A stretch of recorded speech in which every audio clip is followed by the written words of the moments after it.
Hello there ladies and gentlemen, TX141 here, also known as Paul, bringing you another Ace in the Day gameplay for the arcade mode of War Thunder.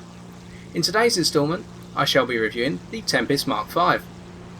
To give you a small historical overview on the Hawker Tempest and the iteration we see here in War Thunder, the Hawker Tempest was originally designed in October 1941 to replace the already in service Hawker Typhoon Mark 1B. The original Mark I design of the Tempest involved the same Napier Sabre engine as in the Typhoon, but the wing design being replaced by that of a laminar flow wing. The design was then shifted towards incorporating a Bristol Centaurus engine, hence the Mark II designation as seen later in War Thunder. However, the Bristol Centaurus engine was not available in mass numbers during the time of conception, and so the engine was switched to a Griffon engine as seen in the late Spitfires, although due to a number of contract cancellations, the Griffon variants, Marks III and IV, were scrapped, and so became the first production version of the Tempest, the Mark V, which incorporated a Napier Sabre Mark II engine, providing it with 2,180 horsepower. The initial test flight in the 2nd of September 1942, and indeed test flights in February 1943, showed that the plane matched, if not exceeded, the expectations of being the high-speed, high-altitude, improved version of the Typhoon. Ergo, the plane was moved into service by the start of 1944, seeing notable use leading up to D-Day and up towards the end of the war, being one of the only RAF fighters which could counter the German V-1 rocket threat. The version we see here is a Tempest Mark V Series 2. Series 2 because of the fact it mounts the 20mm Hispano Mk cannons, whereby the barrels do not protrude from the wings. The engine would have been a Napier Sabre Mark II C engine, most likely, and with all that horsepower which I mentioned earlier, this plane could reach a top speed of 869 km/h in the dive and 708 km/h on the level, making this, at the time of its introduction, and perhaps all the way through the rest of the Second World War, the fastest fighter prop engine plane in use. Ergo, this plane has got a lot going for it historically, so how does it stack up in War Thunder? Well, having dismissed that F8F Mark 1B Bearcat and descended on this Messerschmitt 109 G10, we already know the strengths of the Hawker Tempest Mark V. These strengths are quite rare in planes. It's not so much the fact that this plane is fast. A lot of high tier battle rating planes at 6.0 or higher are fast. However, what sets this plane apart is its dive speed, as it historically had. You've got the ability to gain a tremendous amount of speed from even a moderate altitude dive, i.e. from say 3,000 metres down to 1,000 metres, and with 3 kills already in the bag, that was all thanks to the opening air of an F-80 Shooting Star, and indeed the negligence of an F8F Bearcat who also dragged down his friendly Messerschmitt 109 G10. While planes such as those two, which I've mentioned, and indeed Focke-Wulf 190 D12s, and late Griffon engine Spitfires, can outclimb you to higher altitudes, you have one thing they do not, and that is consistency in performance. The roll rate of this plane is decent, and indeed its control surfaces respond nicely. However, no matter what speed you're going at, so long as you do not fall below 300 km/h, this plane will react the same to the controls, whether you're at say 400 km/h or 800, and that's what makes this plane special. During that opening dive with the Bearcat on my tail, I managed to keep enough distance between myself and the Bearcat due to my excessive dive speed, and you've probably noticed that I still had full control, being able to roll the plane over 180 degrees in order to pull up on the stick and cut underneath them in a small loop, while the Bearcat probably was only halfway through their roll by the time they managed to pull up on the stick and try and loop onto me, and that enabled me to get behind them and take them out. And that's what I respect about the Tempest, that no matter what speed you're going at, as long as it's not low speed, you'll have that consistency which other planes do not in terms of control. Moreover, because this plane picks up so much speed in a dive, this Mustang falls victim to our incredible dive speed and the power of our 20mm Hispano Mk cannons. These cannons may seem quite pitiful, simply because you've only got 4 20mm and quite a few planes at your battle rating are fielding 30mm or larger calibers. However, what makes these cannons nice is the fact that you've got an incredible rate of fire on them, by comparison with the Mark IIs from the Typhoon Mark 1B late edition. Ergo, you can put out a tremendous amount of fire, and I know historically that the cannons with their 800 rounds, 200 rounds per gun, could be held down on the trigger for up to 20 seconds. This means that fighter or bomber, you're going to put a huge hole in them, and I'll come on to attacking bombers a little bit later. So we've already covered the three main strengths. Brilliant dive speed, additionally brilliant speed on the level like the historical counterpart. You're able to accelerate very well at low to mid altitudes. I've also covered the power of the cannons and your overall consistency. So what are the plane's weaknesses? And there are a large number of them. Firstly, by comparison with most of your battle rating contemporaries, you will not be able to outclimb many opponents. Indeed, Messerschmitt 109 G10s, K4s, Bearcats, Focke-Wulf 190 D12s and indeed TA 152s, and even Yak 9Ps, interestingly enough, can match you if not outclimb you in most situations as you try to climb your way up to 5,000 metres. Now of course that does not mean you should not climb in this plane and stay low, but what it means is you're going to have to rely on forcing your opponents to chase you down into a dive and then use manoeuvres such as split S's or loops in order to get behind them and kill them, so that you can therefore take out the enemy's altitude advantage and put them on an equal footing with yourself. At which point then you can take the higher altitude position, as you see here as I encroach upon this B-24 Liberator. And it's at this point I go on to how powerful the cannons are against bombers. I have a very tight gun convergence, and the reason for this is so I get a huge spread on the cannons and I can rip the wings off quite nicely from planes such as the Liberator, which are an absolute pig to kill. Moreover, this extends to G8Ns and B-17s. So, the setup I'm using is stealth ammunition on the cannons, with a 300 metre gun convergence and a 30-minute fuel load. The reason for the tight gun convergence is so that when I aim at bombers at long distance and I try to lead them at a kilometre away when I open fire, the idea of this convergence is that I'll get a huge spread on the cannons and therefore have a lot of cannon shells go into the wings and the engines rather than the main fuselage. By doing this, I can weaken the wings, hopefully kill some of the gunners, and then when I get closer I can start wearing down the main fuselage to kill off the rest of the gunners that can attack me, and then switch my concentrated fire onto the wings to achieve the kill. Of course, like that B-24 there, we didn't have to finish the last two steps, with our initial pass making the difference. I now turn to descend on this Typhoon Mark 1B late edition, keeping my focus on them rather than the Messerschmitt 109 Friedrich.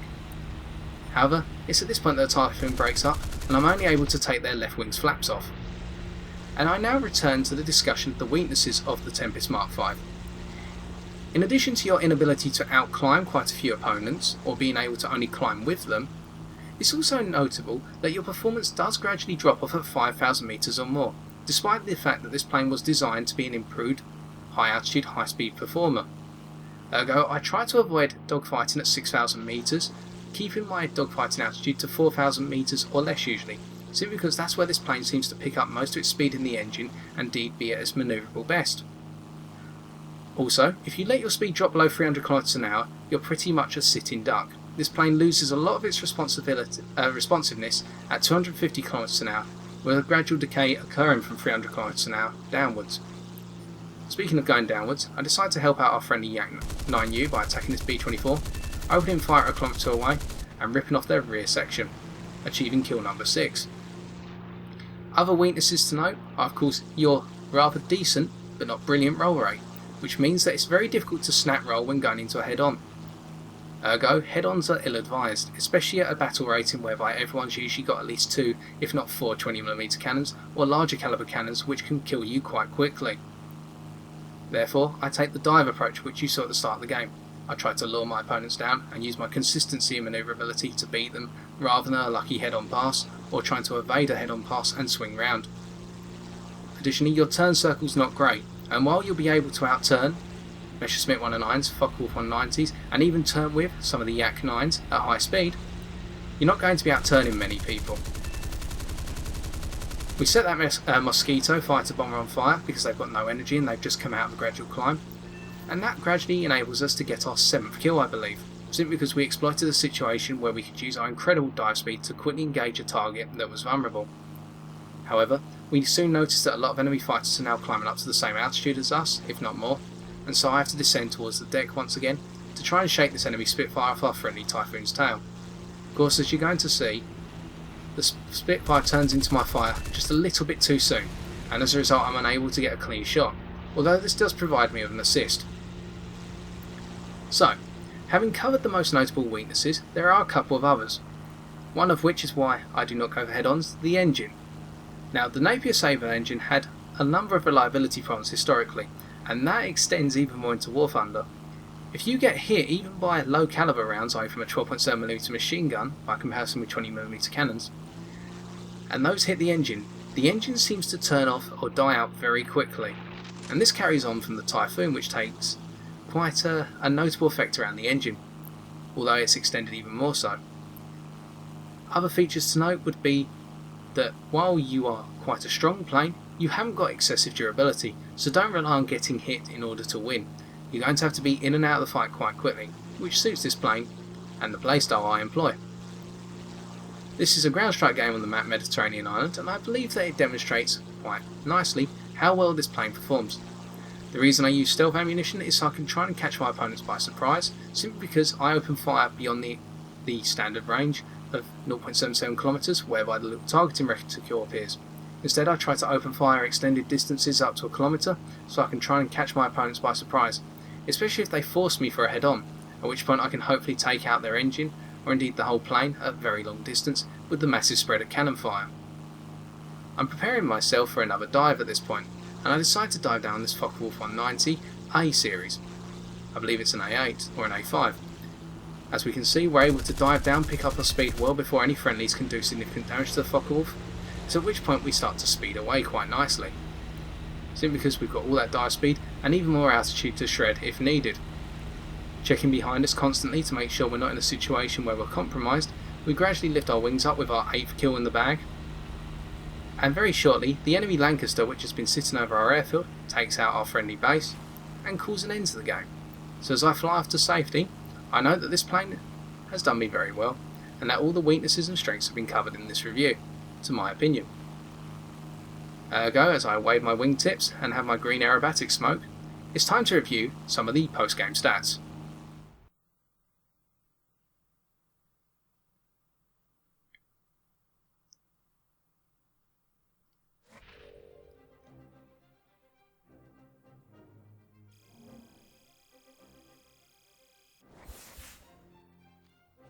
So, upon reflection, our 8 kills and 2 assists netted us 15,632 silver lines. Moreover, we earned 1,667 research points, with a 30% bonus being added to our research on the Tempest Mark II, making our research point tally 2,167. Excuse me. We conclude this review by noting that the Hawker Tempest Mark V Series 2 goes down in War Thunder just like it does his historical counterpart. It's not the most manoeuvrable plane, however it loves speed, it loves being in a dive, and it loves being able to manoeuvre consistently with high speed. Ergo, any opponent who comes after you and goes for the head-on can easily be swayed to follow you. If they follow you into an extended dive where you start reaching speeds of 800 km an hour or more, you have that consistency in performance that they do not in terms of control surfaces, which can allow you to gain the upper hand.